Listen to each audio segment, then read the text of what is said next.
I'm late, this video is late, the set is late, everything is late. Let's get into this fast set breakdown. So, I was really busy when the set first came out, and then like the week after, so I was already late in making it, and then I kind of just like kept pushing it back because there were other things to talk about. So, because I feel like it's so late, I'm just gonna go over the whole set fast, just like super compressed opinions, skipping the cards that I feel aren't that important. If I do miss some, then apologies, but this is the kind of form we've got to do, otherwise it's gonna get way too long, and I feel like nobody's gonna really care about it, so let's just go through this really fast. Same order as always, least favorite to most favorite clans. We're gonna start off with Dark Irregulars. The VR is the worst one you can pull. It only goes for like $6 or something. It's got some niche build that's like based on retiring insult and, you know, just defensive plays in general, and it topped some big tournament apparently at some point, but it's really not that hot, and pulling it is pretty damn depressing. Dimension Creeper is a good grade 1, it's basically a staple in standard Dark Irregulars. Master Fifth Element, I almost said Filth,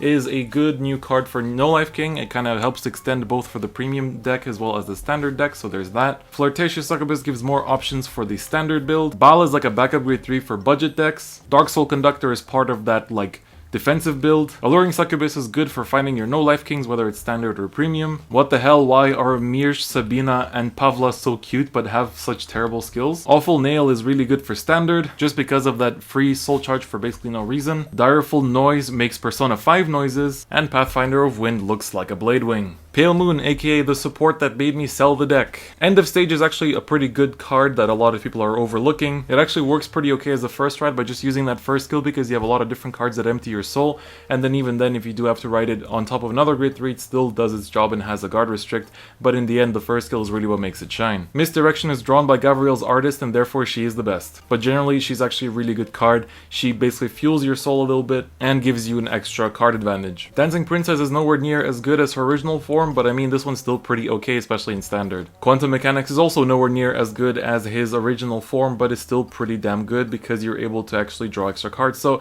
maybe it's arguable whether this is better or not than the original variant. Visible Songster created a premium loop that is shut down by a defensive trigger. Barking Dragon Tamer is one of those ways to empty your soul that I mentioned earlier. Nightmare Doloroda gives you more Nightmare Dolls to play with, as well as Edith. Tricky Assistant is run in those premium loop decks. It's also pretty good because it's basically just removal also for your opponent, so that's pretty good. And Div Beast Tamer is actually pretty damn great because she gives you just easy cards out, but she is a 5k power grade 2, so do bear that in mind. Brassy Bunny is good because even when you ride it going first, you can actually filter through your deck and also, you know, soul charge if you do call it after your grade 3. Also, my voice sounds a bit raspy for some reason, and I really hope I'm not getting sick. Next up, Murakumo. Pretty average VR in Zangeki. You know, he has guard restrict, but if you ride him too early, that guard restrict doesn't really do much. Gaining extra crit and plus 5k is pretty nice, but most of your smart opponents are going to be trying to snipe those arresters anyway, so you're going to have to stay on Zanbaku anyway to call them out consistently. Shirayuki is pretty crazy. I made a whole video about her. Maybe you should check that out. Generally, just an amazing layer of control in the game. She got 3 rarities as well, which is pretty crazy, but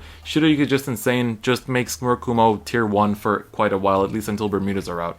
Morode Surveillant is a Mandala Lord support card. Midnight Crow is so mad that the shops in Japan actually put him in the common piles as just 10 yen freebies. Jakotsu Girl and Rainy Madam are the reason why Shirayuki is so insanely good because of how consistent you can search her. The fact that Jakotsu Girl can actually just search your grade 3 if you're grade stuck is pretty damn insane, and the fact that Madam can actually just keep recycling them is also just ridiculous. Hitsumetsu Blazer is just insane for the Mandala Lord build. Jamming in Peter is supposed to be kind of like Zanbaku support, but the only problem is that it's Soul Blast as its cost, so at least this one's optional, but Soul Blasting isn't that great when you're already Soul Blasting for Zanbaku and you're Soul Blasting for Shirayuki. You already have to stop Soul Blasting for left arresters, so, you know, Soul Blasting 1 just to whiff from top 5 isn't that great, so you really have to count your chances before using this guy's skill.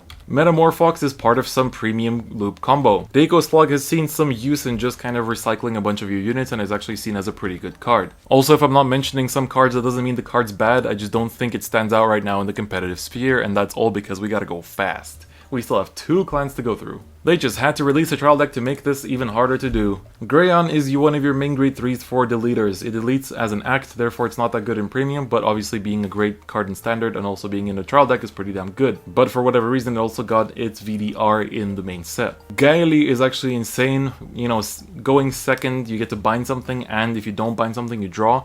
That for a Soul Blast 1 is absolutely insane. So if they commit early, you punish them. If they don't commit early, you get advantage. It's actually amazing. Gaian is kind of the same. It has to attack Vanguard as an 8k grade 1, but if you're deleting your opponent's Vanguard, they're going to be 0 anyway. So, and if you have a Force under him, he's 18. So by retiring him and discarding 1, you get to filter through your deck, you know, by drawing more stuff. And if your opponent has something on the board, you can also bind it, which is very nice. Going to the main set, Great All got a bunch of nice rarities. I feel like his SVR is really pretty, and so is the VDR, but the VDR is like $100 or something. Anyway, Great All's great because in Premium you can also just ride him and delete, which makes him really great in the Messiah Deletor variant of the deck, so that's actually just absolutely crazy. The card's overall pretty good because he also stops units from moving to other rearguard circles, so, you know, that's not that apparent, but in Standard it does make a difference, especially when the games start getting long, which deleters are able to kind of push it out to. It also binds stuff and potentially gains a crit, so that's definitely very nice. Schwarzschild is okay, it's got a pretty cool premise and an overall pretty nice mechanic. You do have to remember what you bind face down because you're not able to check your opponent's face down binded cards, so that you can only confirm them when you turn a bunch of stuff face up. So for a deck like this that focuses on having specific things in the bind zone, you really need to start remembering, or at least keep a checklist of what you've binded throughout the game, or like what kinds of grades, so that is pretty important. Given is a given for a lot of Link Joker decks now because it's good in the Premium Messiah Deletor deck because it can actually stand your Vanguard even if it is a stride, which is pretty cool, although you do lose a drive check, but that's not the end of the world, and it's also pretty damn good in the Standard format as well. Opener of Dark Gates is just a good card because it makes some sweet advantage for a Soul Blast of 1. The only condition here is that the thing you call has to be equal to or less than your opponent's Vanguard, so you can't like grade skip like Gold Paladin or something, so that's pretty balanced, but still a very good card. We once again got the dynamic duo of Alba and Elro. Alba gets some power and call itself out from the drop zone. Elro has an on-hit bind, and it can also call itself from the drop zone when Alba is called out, so they both have the same condition, but they can keep calling each other out for either a Cal Blast 1 or a Soul Blast 1, which is pretty damn good for a Force Clan. Gravity Collapse Dragon can search out your grade 3 Cyber Dragons. There aren't that many in this set, but with the release of the upcoming 2 Link Joker sets, there will be more Cyber Dragons to choose from, but basically this lets you like on hit search out your Schwarzschild and ride it, get a force during your battle phase essentially while going second, so that's pretty damn nice, but you do have to call it as rest, so there's that. Drown is pretty damn good, just keep in mind that it's at the moment that your opponent's Vanguard is deleted, so make sure to call it before you do the deletion, otherwise you're not going to be able to, you know, bind something or countercharge. Gravity Ball is just more Cyber Dragon support, which will potentially get better as, you know, more cards are released. Le Maître Code Dragon is basically just a Zoids,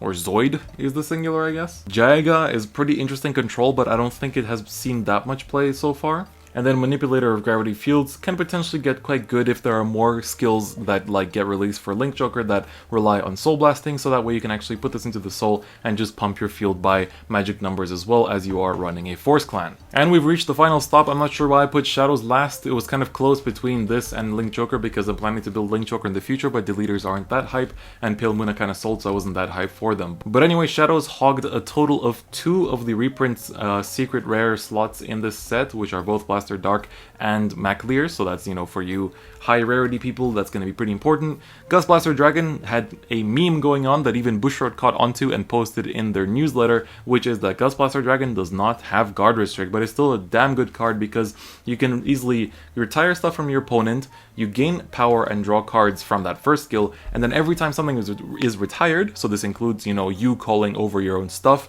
and, you know, using a bunch of different stuff like Cursed Lancer, etc., you're able to gain a crit as long as you have a grade 3 with Blaster in your soul every single time something is retired. So keep calling over your own stuff, keep building up this to like 6 crit and just, you know, 0 to a 6 to your opponent, easy game. Darkborn Trumpeter searches out your Nemains, and I guess she also searches out your Swordbreakers. Wow, would you look at that nice preview. Swordbreaker is great because she draws you extra cards and gains extra power if called from hand, but this is also good in Premium. Dark Metal Dragon can search out your Dagdas, once again in Premium. Apocalypse Bat is a pretty interesting concept just because you can actually call out your starter but still proc the starter skill, which is pretty damn interesting, but obviously this only really goes off once, but then if you call out another Apocalypse Bat, you can call this one from the soul, which slightly also hinders all of your Soul Blast abilities because you're just going out of soul all the time. Shadow Blaze Dragon is pretty nostalgic because this was a pretty hype promo back in the day, which like would have put Shadows from absolutely trash tier in like BT05 era to slightly better, but sadly we got it way too late in English. Nemus is actually just Royal Paladin support. Gururubao has seen quite a bit of use because it gains plus 2k until end of battle for each of your Vanguard's grades when it attacks the Vanguard, so usually it's going to be a plus 6, but that's pretty good because it's going to be a 14k attacker, which can hit both force and axle numbers, which is pretty damn nice. And that is it for this super fast set breakdown. Wow, instead of even hitting 20 minutes, I mean, my raw recording is only 15 minutes, that's pretty damn nice. Obviously, we skipped a lot of cards. There are a lot of good cards in this set. Some of them are more sleeper, and I like to talk about those too, but here I really just looked at the stuff that has a lot of competitive viability that you're gonna be seeing in a lot of decks at tournaments and at big events. So I thought that, you know, for this kind of fast treatment, we need to do it pretty quickly. So that's gonna be it for that video. So do let me know your thoughts, what you think of this set. Obviously it is a bit late. I hope you still watch this video. I'll have a meta-analysis going up for this set's meta as well, which should still be relevant because we will still be in this meta for the coming month. But so I'm pretty excited for what's to come as well. So do look forward to that. But that is gonna be it for this set breakdown. I'll see you guys for the next one, which is going to be back to the proper format. Although if you do like this fast format, maybe I can do it again. I don't know, maybe I can do both at some point because this doesn't take too much time, although it might take more time in editing. But anyway, that's going to be it for this video. So hopefully the next set breakdown will be more on time. I hope I'm not going to be on holiday or facing crazy deadlines. I actually might, because it is during May is close to my deadline season, so we'll see how that goes. But anyway, that's going to be all. So do check out all the stuff in the description, and I'll see you guys next time. Bye bye.